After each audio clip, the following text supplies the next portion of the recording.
People conceptually thought the brain was separate to the body, and this is the Cartesian view, really, that has penetrated and been very persistent in medicine for centuries. And yet now the latest science is showing that the brain is just another organ, and it relies on the gut for most of its information. We used to think the brain was telling the gut what to do. Turns out most of the traffic is from the gut to the brain. My name's Tim Spector. I'm an MD. I'm a Professor of Epidemiology at King's College in London, and I'm also co-founder of the nutrition and gut health company Zoe. An unhealthy gut leads to an unhealthy brain. The gut microbiome, I like to think of as like a virtual organ in our bodies that we've only recently discovered. Something like discovering we had a liver. And essentially it's made up of trillions of little tiny microbes that you need a microscope to see: bacteria, fungi, parasites, viruses, and other things we still don't exactly know about. This collection forms a community mainly inside the lower part of our colon, the large intestine. They convert the food that we eat into chemicals, into hundreds and thousands of different chemicals, and those chemicals have this amazing impact on our body that we're only just beginning to realize. This collection of microbes has something like 200 times more genes than we have in our own human cells. That means they're much more versatile, they're more flexible in what they can produce in terms of chemicals, and they're actually more numerous than our human cells. This is important because we evolved from these bacteria, and the very first mammals and then humans were built because they contained these colonies of microbes that could interact with them. And without these microbes, we really wouldn't function. And particularly, our brains don't develop normally. So one way to think about our gut microbiome is either as the environment of a jungle or an amazing natural zoo, where you've got these thousands of different species of microbes that have taken over a little niche inside our gut that is very specialized to them. They're not all fighting for the same food. They've evolved, just like animals have, to have very specific tastes. The example I like comes from our own research, where we found there is one bug that only really eats or drinks coffee. It is so fussy, it hangs around maybe for years just waiting for that first cup of coffee before it will replicate and really start to be noticeable. If we start thinking of coffee as a great example, then you think about all the other bugs that we might have lying dormant in our guts that are waiting for us to eat something unusual, say a bit of baobab or some beetroot or some particular type of nut or herb or spice. And so that's a really important concept, because we now know that the more diverse your gut microbes are, the healthier you are. We need to be thinking, how can I best feed these very different gut microbes, some of which might like coffee, others will only like the leaf of a bit of cabbage, others might like seeds or nuts, and others will like the leftovers from what the other microbes have eaten. And this is also a really interesting concept, because they're working together. They make sure there's no waste.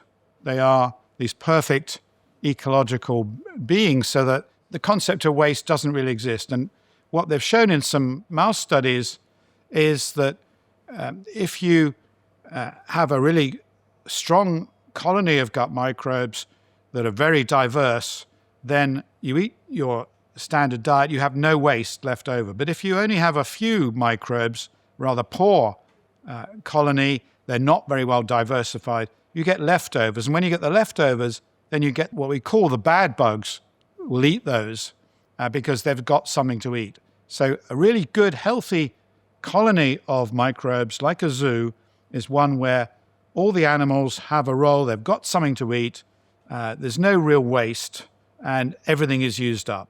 It's really a marvelous model that we all love, a sustainable gut society. Although we all have thousands of species of these trillions of bugs inside our guts, we're actually really very different one to another.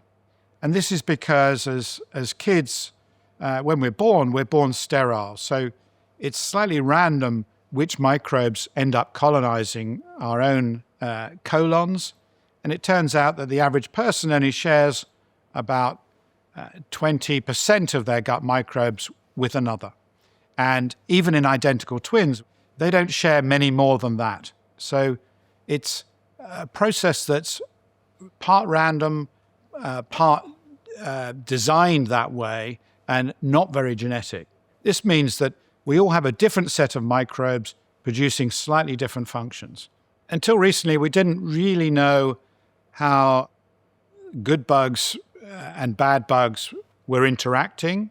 And it turns out they're fighting for resources.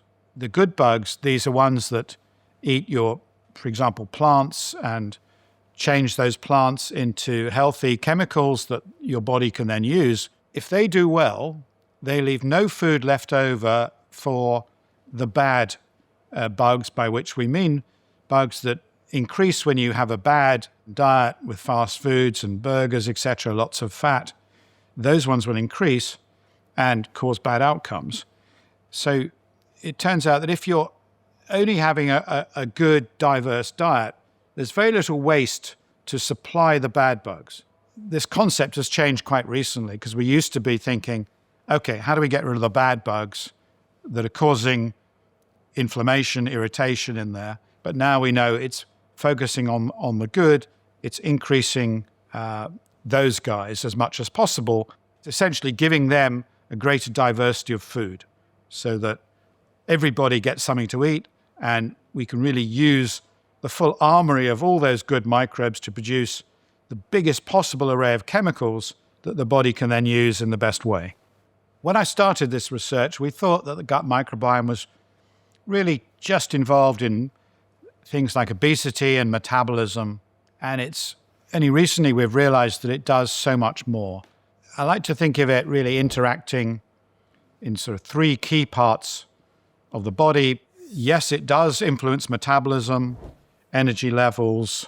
It sends signals to the brain about appetite and body weight and distribution, etc., and is probably important in things like type 2 diabetes. But one of its key roles is acting on the immune system.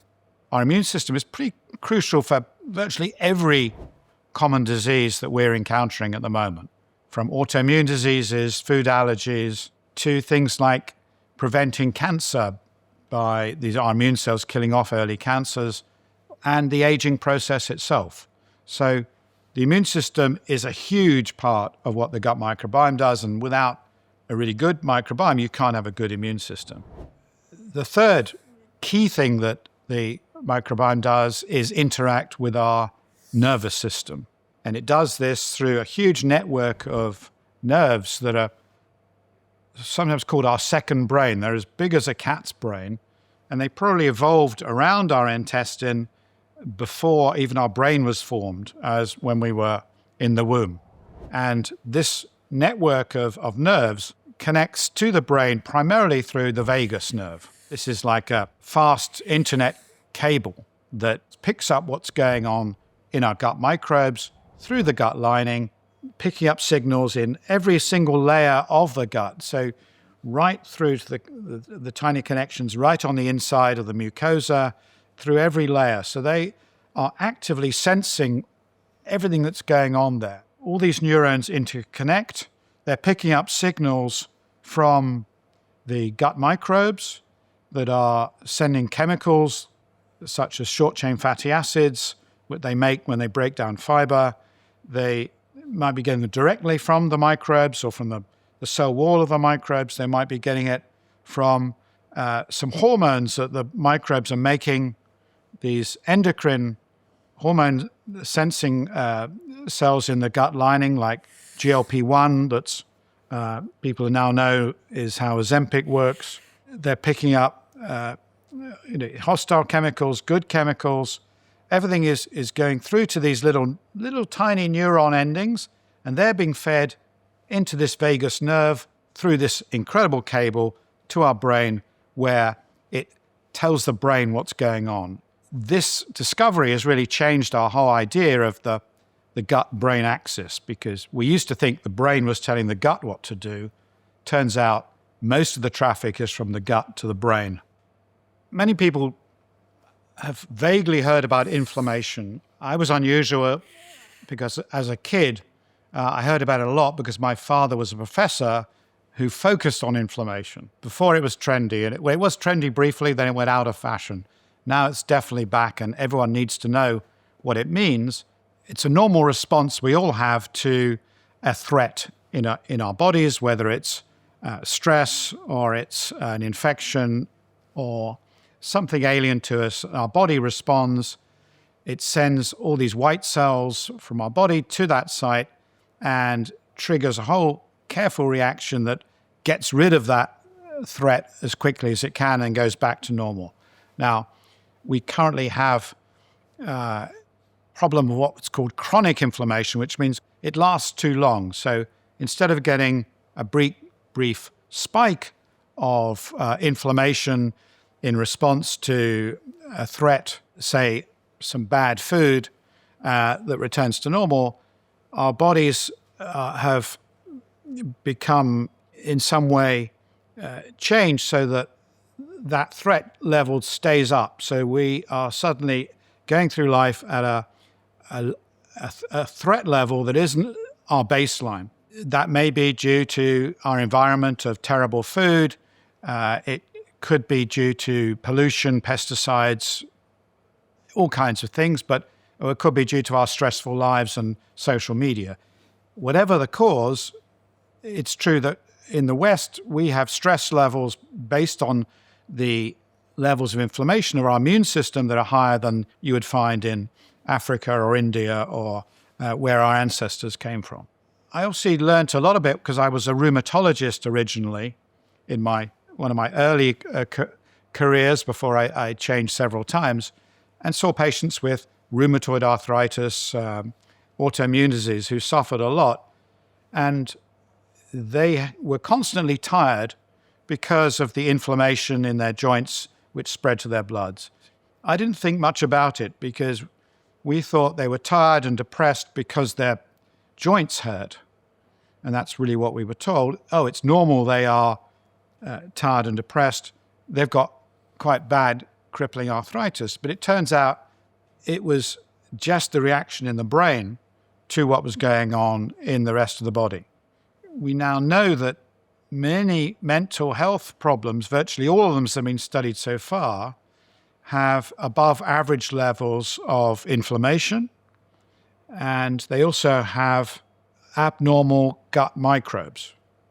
So there's a link between mental health disorders, which nearly all of them have reduced energy and reduced mood to some extent, even in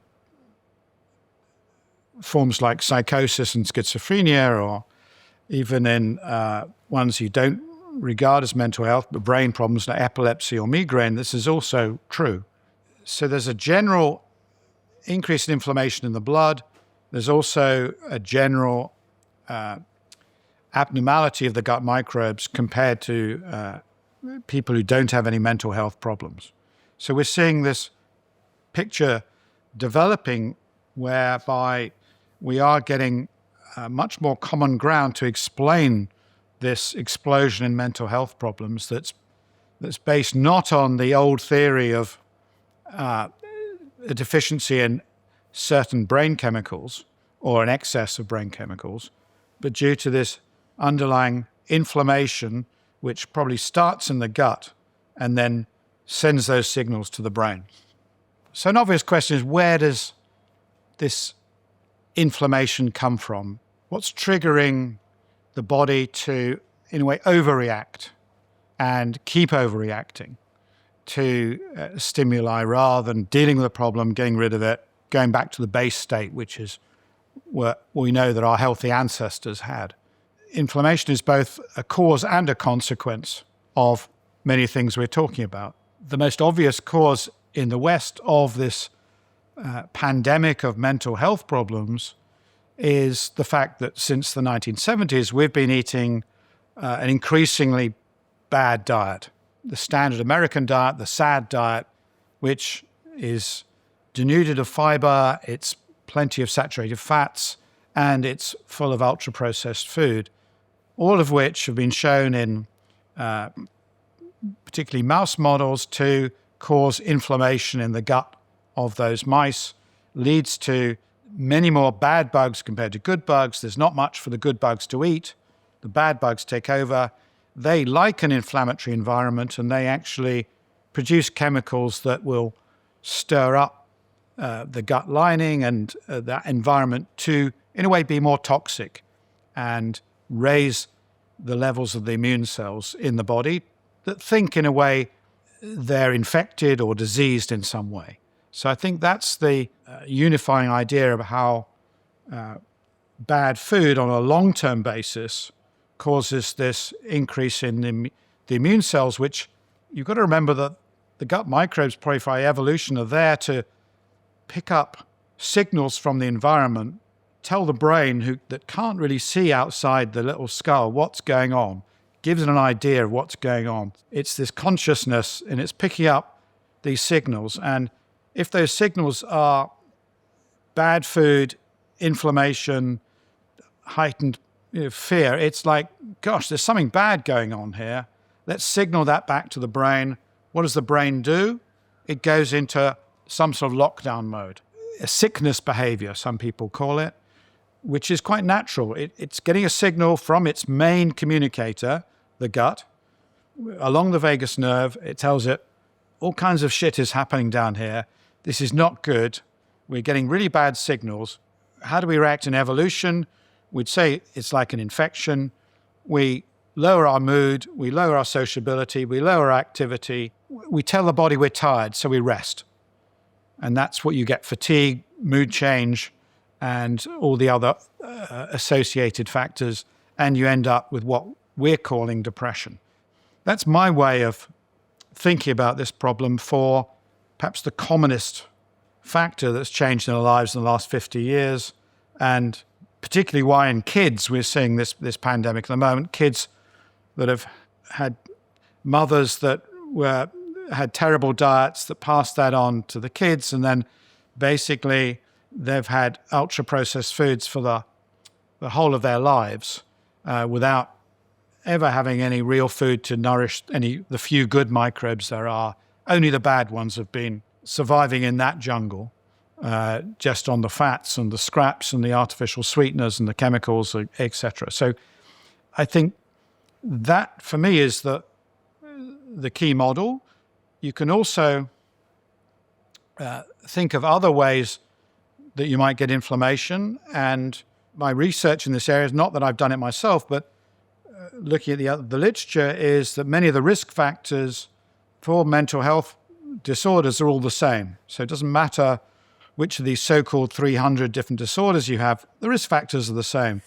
Childhood stress, trauma, poor diets, and living in urban environments, all of these things increase stress, and they now know that stress you can see as an increase in inflammation in the immune system. So just psychological stress can also cause this, as well as, in a way, dietary or gut stress, end up with the same common pathway. After a bad night's sleep or some stress, your body seems to crave fatty and sugary things that are unhealthy. And we've all experienced that. After a poor night's sleep or a hangover or whatever it is, you reach for the one thing that you think you need, but it turns out you're wrong. Your brain's given you the wrong directions, and this is going to make you probably feel worse.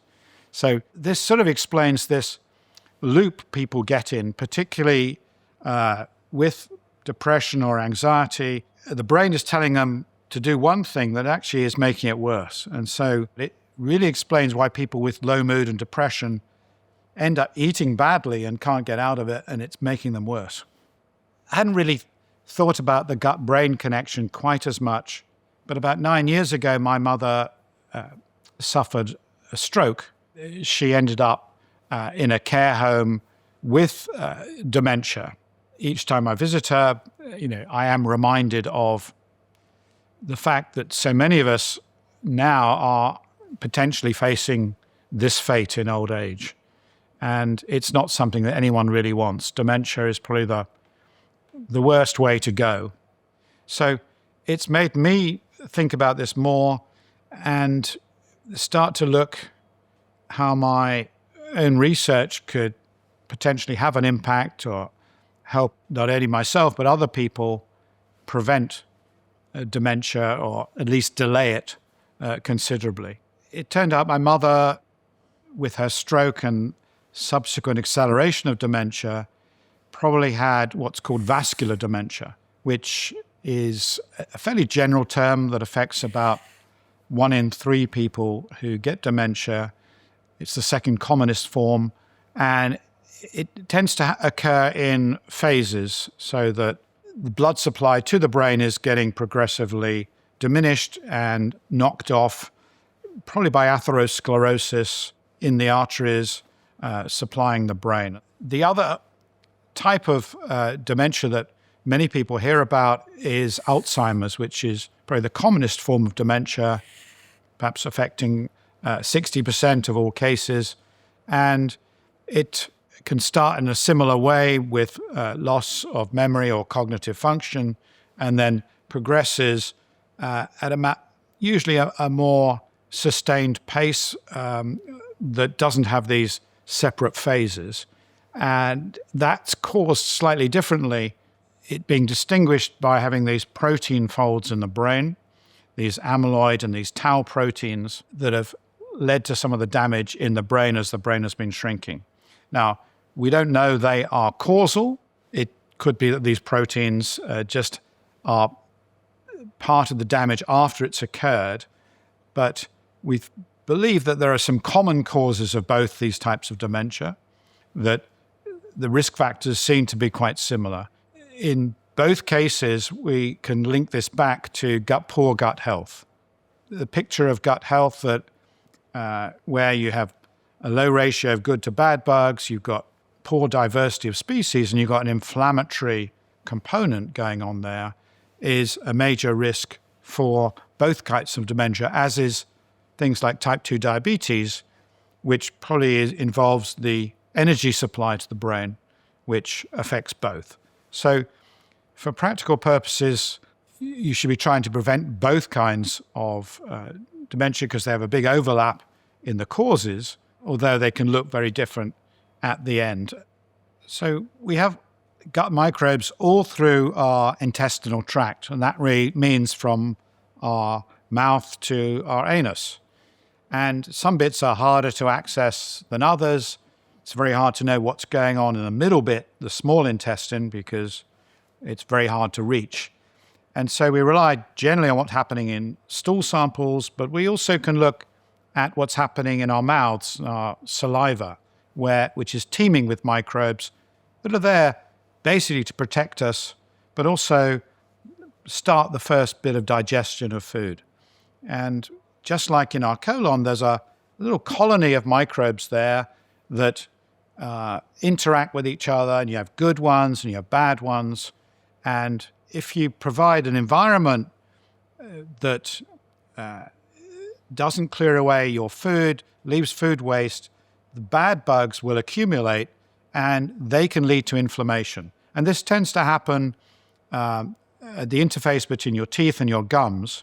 And we know that gum disease is very prevalent in the West, periodontitis. And specific bugs absolutely love the environment there. You get slight redness and swelling, which is a sign of inflammation. And you can generally see it there. Your gums might be slightly tender, might be swollen, might be red. And in certain cases, they will bleed if you floss them or brush them hard. That's a sign that you've got inflammation there, that there are bad bugs living there, eating the bits of food. They form plaques, and a plaque is a complicated structure that's made by these microbes that builds up like a protective shield so that in a way they can keep digging away, eating things, and they're protected from you brushing them away. So our teeth, it turns out, are a really good place to look for inflammation. And remarkably, we learned about 10 or even 15 years ago that dental decay was related to heart disease. And there were certain microbes they found very early on. I think it was strep mutans is associated with increased risk of heart attacks. This was very strange when that first came out, I remember. Now we're able to look much more broadly at all the microbes. We know that poor mouth hygiene means high rates of bad microbes compared to good ones. These are pro-inflammatory. And if you're not brushing and flossing your teeth, you have roughly a 25% increase in heart disease. And some studies are showing anything between 20 and 50% increase in dementia and cognitive decline. So suddenly, we've got a really good example of how uncontrolled inflammation in our bodies can have a direct effect on areas we hadn't really thought linked at all, like our brain. I think this gives people the idea of how important it is and how preventive action can work. Because if you then brush your teeth regularly, you'll reduce that risk perhaps by half. So rather than 50%, you're down to 25%. But if you then floss, which gives you an extra, say, 30 or 40% of cleaning, you do that really well, and you can get rid of the plaque and get rid of the bleeding and the inflammation, you can get right back to zero. So I think it's a marvelous example of how we need to battle inflammation in our bodies really to save our brain health. Well, it's hard for the average person to know what their gut health is like. Basically, it means that your trips to the toilet are regular. You look at your stool and you see, is it fairly soft? You don't want to be a cowpat. You don't want to be a sheep dropping. You want something in between, and you are going once or twice a day. If that's the case and you're not getting any bloating and you're not having constipation or diarrhea or, a lack of regularity, then you're probably pretty healthy. If the opposite is true and you're having any of these problems, your stools look rather strange, they're varying, you're only going once or twice a week, then it's highly likely you have gut problems and you need some dietary help. We talked earlier about thinking about your mood and energy. Are you fatigued?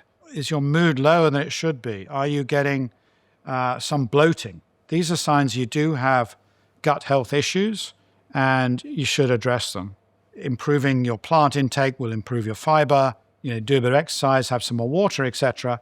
Having done that, if you want to test your gut microbiome, which I think will be standard of care in 5 years' time, it's very difficult now to know who to go to. Your general family physician may or may not be able to help.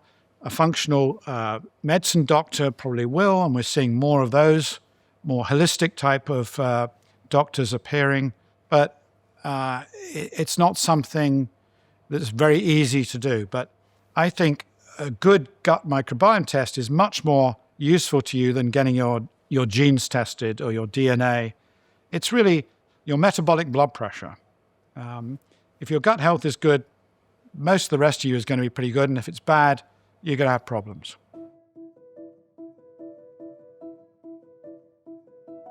Want to support the channel? Join the Big Think members community where you get access to videos early, ad-free.